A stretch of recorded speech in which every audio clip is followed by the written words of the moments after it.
Festival Filem Cannes edisi ke-79 membuka tirainya dengan penuh kemeriahan di Palais des Festivals menandakan permulaan musim anugerah filem antarabangsa paling berprestij tahun ini. Majlis pembukaan yang dihoskan oleh pelakon Perancis Ai Haidara berlangsung dalam suasana glamour dengan kehadiran penggiat seni dari seluruh dunia termasuk pengarah, pelakon dan penerbit ternama.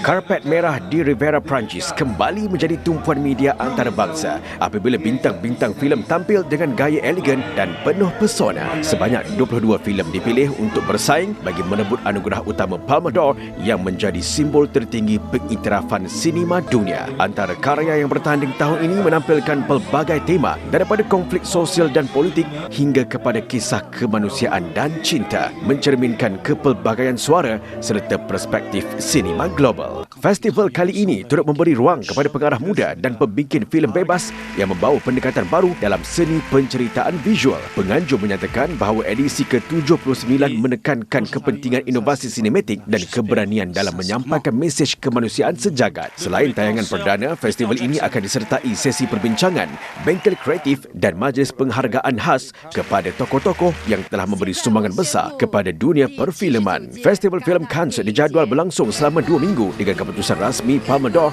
akan diumumkan pada malam penutup yang dijangka menjadi kemuncak kepada perayaan sinema antarabangsa tahun ini. 现在我宣布